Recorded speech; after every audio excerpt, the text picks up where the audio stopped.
야근이에요. 제가 오늘 영상을 찍는 이유는 다름이 아니라 금요일에 받았던 아이폰 12 프로를 결국 환불을 해버렸습니다.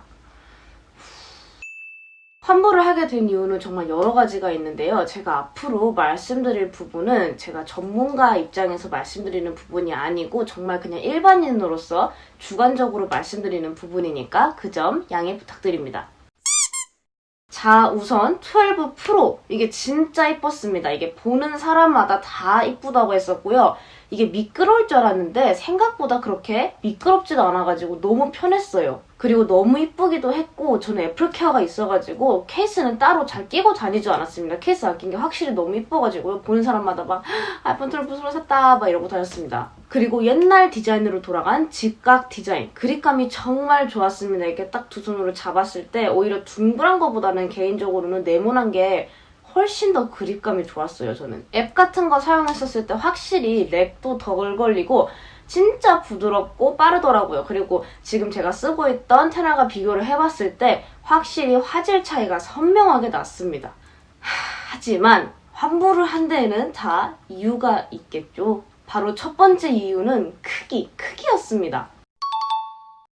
제가 전에 찍었던 언박싱 영상에서는 크기는 진짜 하나도 고민 안 하고 샀다고 하긴 했는데 이게 막상 써보니까 정말 다르더라고요. 저는 핸드폰을 한번 사면은 되게 오래 쓰는 편이었고 지금까지 썼던 핸드폰을 보면은 제가 처음에 갤럭시 노트를 사용했다가 그 다음에 아이폰 6s 플러스로 갈아타가지고 그 다음에 테나를 사용했던 거거든요. 이렇게 큰 화면의 핸드폰만 써왔던 저였습니다. 근데 이게 아이폰 12 프로가 지금 제가 쓰고 있는 테날이랑 이게 화면 크기는 똑같아도 핸드폰 크기가 좀 더 작아요.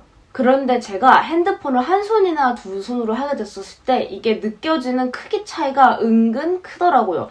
이게 실제 크기로는 몇 미리밖에 차이가 나지 않지만 직접 사용해 봤었을 때는 그것 때문에 핸드폰 오타가 많이 나더라고요. 그리고 이렇게 핸드폰을 두 손으로 잡았을 때 이게 핸드폰이 둥글었다가 각이 져버리니까 이렇게 딱 잡았을 때 이게 훨씬 더 타이핑하는 범위가 좁아져가지고 타이핑할 때는 핸드폰이 확 작아진 느낌이 들더라고요. 그리고 막상 12 프로를 써보니까 맥스가 오히려 더 궁금하고 가지고 싶어지더라고요.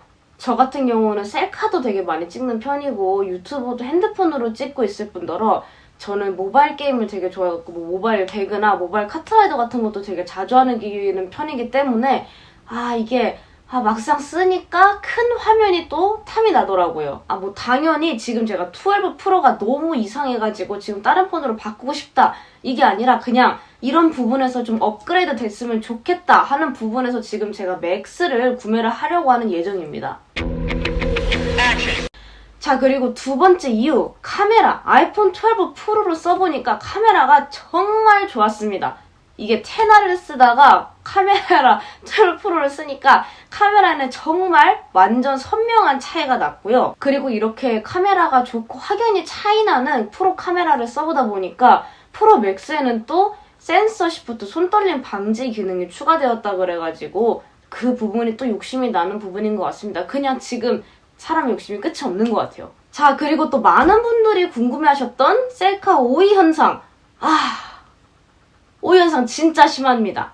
정말 심해요. 깜짝 놀랐습니다. 셀카 찍다가. 진짜 딱 그냥 처음에 핸드폰 사가지고 셀카 찍었을 때 오이가 너무 심해가지고 정말 놀랐습니다. 이게 이 오이 현상이 아이폰 11부터 조금 생겼다고 듣긴 했는데 제가 원래 쓰던 테날과 비교했을 때는 테날 같은 경우는 오이 현상이 전혀 없었습니다.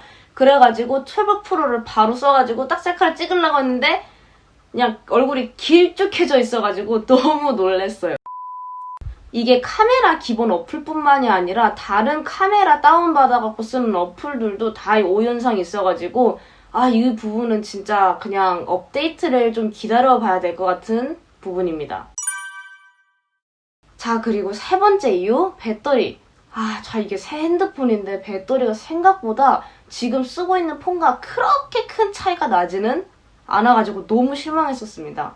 당연히 지금 제가 사용하고 있는 핸드폰보다는 오래가긴 하지만 이게 새 핸드폰인데도 불구하고 그냥 하루를 겨우 버티는 것 같아요. 제가 안타깝게도 핸드폰을 받았을 때 이번에 새로 바꾼 약정에 문제가 생겨가지고 아직 5G를 써보지를 못한 상황이었는데요. 이게 만약에 5G를 쓰게 됐었을 때는 배터리 사용량이 어떻게 변할지 그거는 진짜 걱정되는 부분입니다. 그나마 그래서 이번에 곧 출시될 아이폰 12 맥스가 배터리 용량은 조금 더 많다고 하니까 그걸로 지금 희망을 가지고 있는 중입니다. 자, 그리고 네 번째 이유, 발열. 제가 처음에 샀었을 때 발열이 너무 심해가지고 진짜 깜짝 놀랐어요. 핸드폰 문제가 생긴 줄 알았어요. 근데 이게 다른 분들이 답글을 해주셨는데 기본 처음 사용했었을 때서 2일에서 3일간 정도는 발열이 조금 있다고 하더라고요. 근데 이게 특히 맥세이프 충전기를 사용했었을 때 너무 핸드폰이 뜨거워져가지고 정말 놀랐던 부분이었습니다. 자, 그리고 마지막 5번째 이유, 무게와 가격입니다. 제가 처음에 아이폰이 나왔을 때 저는 무조건 아이폰 12 프로다 라고 결정을 하고 있어가지고 맥스를 전혀 신경을 쓰고 있질 않았는데요. 이게 아이폰 12 프로랑 아이폰 12 프로 맥스랑 가격 차이가 그렇게 많이 나지 않더라고요. 그래서 이게 또 제가 혹했던 부분이었기도 했고요. 그리고 많은 분들이 맥스가 큰 화면임에도 불구하고 고민을 하고 있는 이유가 무게였습니다. 이번에 나올 프로 맥스의 무게는 226g이라고 하고요. 저 같은 경우는 무게는 그냥 포기했습니다. 무게 같은 경우는 그냥 포기를 하고 아직 손목이 멀쩡할 때 무거운 거 한번 써보기로 결정을 했습니다. 이 무게 부분을 정말 포기하는 게 맞을지 고민을 많이 했었는데 앞에 말씀드렸던 단점들을 다 이렇게 모아봤었을 때 저는 아무래도 프로 맥스를 사는 게 덜 후회할 것 같아가지고 맥스로 결정하게 되었습니다. 자, 그리고 이번에 나온 시리즈가 코팅이 벗겨진다는 루머가 또 있었는데요. 제가 비록 아이폰 프로를 오래 사용하지는 않았지만은 케이스를 안 끼고 다녔음에도 전혀 그런 거는 1도 못 느꼈고요. 그 루머가 중국 사진에서부터 나온 루머이기 때문에 그 부분은 너무 믿지 않으셨으면 좋겠다 하는 바람입니다. 자, 그리고 이 맥세이프 차저에 대해서 잠깐 짧은 후기 말씀드리도록 하겠습니다. 우선 줄이 너무 짧아요. 1m 너무한 거 아닙니까? 심지어 익스텐드를 할 수도 없습니다. 라인이 없어가지고 1m가 우선 너무 짧고요. 그리고 아까 말씀드렸다시피 발열이 너무 심해가지고 깜짝 놀랐습니다. 근데 이거는 제가 아직 잘 모르는 부분이니까 좀 더 사용해봐야 알 것 같고요. 그리고 이게 12 프로에 직접 충전했었을 때 맥세이프 차저가 탁 하면 탁 하고 붙는 게 아니라 여기 동그란 부분을 정확하게 맞춰져가지고 그게 진짜 불편했어요. 그냥 핸드폰을 저기는 여기다가 이렇게 딱 두면 이게 탁 하고 충전이 될 줄 알았는데 그냥 탁 하고 여기 찾아가지고 그 동그란 부분을 딱 맞춰야 딱 하고 충전이 되더라고요. 그래서 와, 좀 불편한데? 라고 생각을 하긴 했었습니다. 그리고 이것도 루머의 하나이긴 한데 맥세이프 차저를 자주 쓰다 보면은 여기 이렇게 핸드폰에 동그랗게 자국이 남는다고 해요. 이것도 좀 걱정되는 부분이기도 하고요. 차저가 그리고 언박싱에서 말씀드렸다시피 여기를 따로 뺐다 꼈다 할 수가 없습니다. 그래서 이거 진짜 쉽게 고장날 것 같아 하고 걱정되는 부분입니다. 이게 진짜 달랑달랑거려요, 이게. 자, 그리고 이것도 하나의 루머이기도 하고 확실하지 않은 정보이긴 한데 흥미롭게도 어떤 해외 IT에서 충전 테스트를 해봤다고 했었을 때 이 맥세이프 차저가 20W 이상 어댑터로 충전을 해도 그 스펙상 그 최대 와트가 안 나온다고 합니다. 이게 무슨 소리냐? 이번에 새로 나온 애플 어댑터 20W짜리를 써야만 15W 전체 출력이 나온다고 해요. 뭔 개소리야! 그러니까 예를 들어서 96W짜리 맥북 어댑터를 써도 최대 출력이 안 나온다고 합니다. 오직 이번에 새로 나온 20W 충전기에서만 제대로 된 출력이 나왔다고 해요. 이게 소프트웨어 자체에서 애플에서 락을 걸어뒀다고 하는데 이게 만약 사실이라면은 애플 정말 실망할 것 같은 부분입니다. 자, 오늘 이렇게 아이폰 12 프로와 맥세이프 차저 후기에 대해서 영상을 찍었는데요.